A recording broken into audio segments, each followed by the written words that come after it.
Let us also consider other aspects of preparation: setting the time and place, establishing common ground, and creating a negotiating framework. Environmental factors can interfere with negotiations, for example, a noisy setting, frequent interruptions, crowded conditions, lack of privacy. If you are conducting a negotiation at your own site, you have control over most of these things. If you are negotiating at the other party's site, ask the other party to remedy these conditions as much as possible before negotiations begin. Setting the time and place can give you an advantage in a negotiation. People feel most comfortable conducting a negotiation on their home turf. Most people have a particular time of day when they feel most alert and clear-headed. Divide yourselves into groups of 4 to 6. Come up with an environmental factor that might affect the success of a negotiation. How will you manage this factor to achieve the best results? You will then report what you discussed.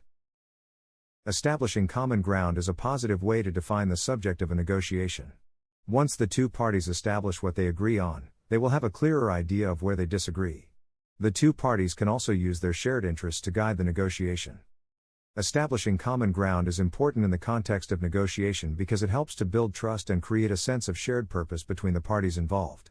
When parties have shared interests and goals, they are more likely to be able to find mutually beneficial solutions and reach agreements that work for everyone.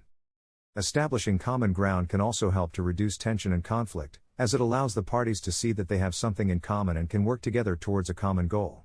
This can make the negotiation process feel more collaborative and less adversarial, which can be beneficial in building a positive and productive relationship. There are a few key ways to establish common ground during a negotiation.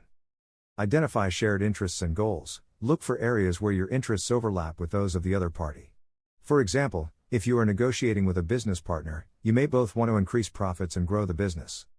Find points of agreement. Look for areas where you already agree with the other party.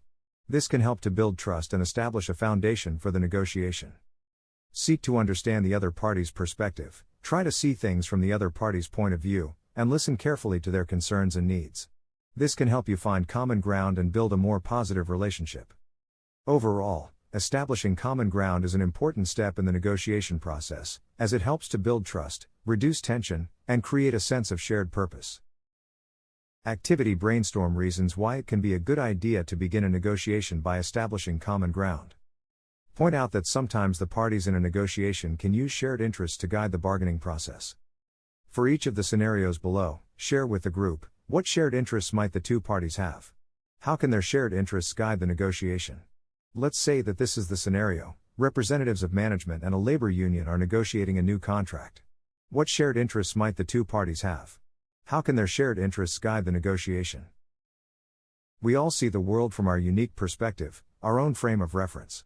To succeed, the parties in a negotiation need to adopt a common framework. They need to agree on what issues are being addressed. Establishing a framework involves some negotiation. Both sides want to frame the issues in a way that will give them an advantage. Activity: divide yourself into groups of 4 to 6. Each group to choose one of these topics. A negotiation between legislators about new gun control regulations.